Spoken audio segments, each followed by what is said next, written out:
Hey guys, welcome back to my channel. So today is the third video of my IIFYM series, and it is going to be all about my top 5 tips for making this lifestyle easier. So if you are struggling or just starting out with counting macros and whatnot, hopefully these tips can help you.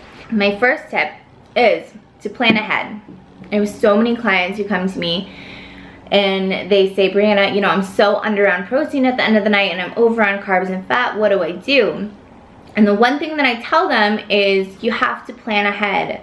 If you plan ahead and have all your meals kind of laid out and ready for the day, you are going to ensure that you don't get to the end of the night, you know, trying to scramble, figuring out foods that will reach your numbers. Open up MyFitnessPal, whether it's the night before or the morning of, like your day of eating, and start inputting the foods you think you're gonna eat the next day. You know, take a look inside your cabinets and your refrigerator, see what you have, come up with a meal and input it into MyFitnessPal. If you know it's kind of gonna be a busier day and you're gonna be out and about, let's say, then figure out where you're gonna be, what restaurants are around, where you can stop in real fast to grab a snack or food or whatnot, plug that in. So really it's just about thinking ahead and inputting your meals into MyFitnessPal, having that time to really work on the portion sizes and make sure you're hitting your numbers. That way, when the day of eating comes, you just look at your phone, you eat what it says. It's basically like following a recipe book or something like that. And that's gonna just ensure that you're hitting your numbers.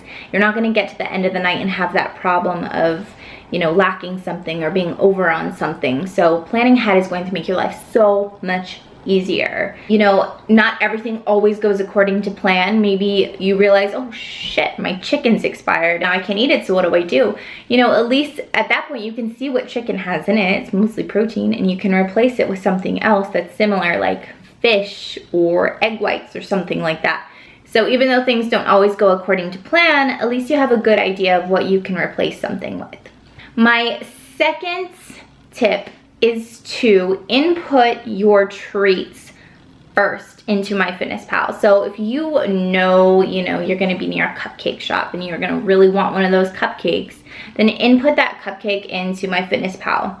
Or if you know, oh, my mom just baked a batch of cookies and she's gonna give me some and I'm gonna want a couple tomorrow, input those cookies into MyFitnessPal. So by inputting your treats or your treat meals first into MyFitnessPal, it allows you to look at your day and really see where you're lacking in macros, because you're most likely lacking in protein and micronutrients and fiber, especially when it comes to like sweet treats and stuff like that. So yeah, by putting it in first, you can kind of see where you need to compensate elsewhere. And not only are you ensuring that you get to have that treat, but you're also ensuring that you're hitting your other numbers. Because if you were to just input, your main meals first and then a treat, that treat's gonna put you over on a lot of stuff, and then you're gonna have to go back and adjust everything else. So by just putting the treat in first, it kind of saves you that hassle. My third tip for this lifestyle is to pick protein-packed snacks. I think protein is the #1 macro that most people lack and have a hard time hitting. So by choosing protein-packed snacks, you are able to, kind of lessen the burden of getting so much protein in your main meals. I also like to input my snacks into MyFitnessPal first, after the treat meal, of course. That way when I go to plan my breakfast, lunch, and dinner, I don't have to feel so much pressure as, oh my gosh, I gotta get all this protein in. Like, not everyone wants to eat like so many egg whites all the time for every single breakfast, and not everyone wants to eat like so much chicken at dinner time. So by adding in protein-packed snacks, you kind of lessen the burden in other meals, and you can kind of enjoy other types of breakfasts and lunch and dinners. Protein-packed snacks that I enjoy, I choose rolled up deli meat and string cheese, beef jerky, Greek yogurt, cottage cheese, protein shakes, protein bars, anything like that. And those are typically lower in carbs and fat, so it's a perfect snack to pair something with, or just eat by itself so you can have carbs and fat in other meals.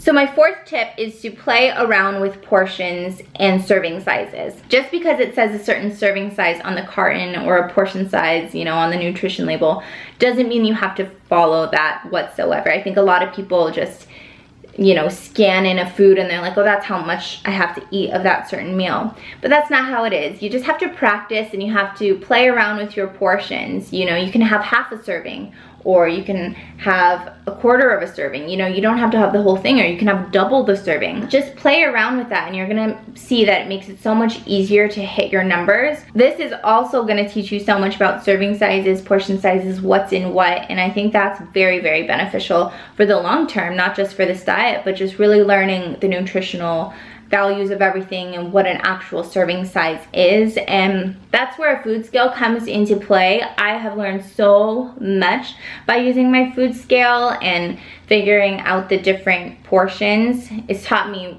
how to eyeball things much better as opposed to serving cups. That gives a pretty good idea, but the food scale really gives you an accurate depiction of what a normal serving size is, or what half a serving size is, what a quarter is, what an ounce is, all that stuff. So my fifth and final tip is to be patient. Anything that is worthwhile takes time to understand, to practice, and to really adapt into your lifestyle. I think a lot of people can give up on really anything if it's difficult right away, especially with macros. Though I have a lot of people like, it's just too much work, and I get that it does take time to really understand what's in the food, how to work your numbers, how to use myfitnesspal. You know, there's a lot of steps to this kind of diet, but once you really put patience and practice towards this diet, you can see all the benefits of it and how much it can really teach you and how much it can really positively affect your body.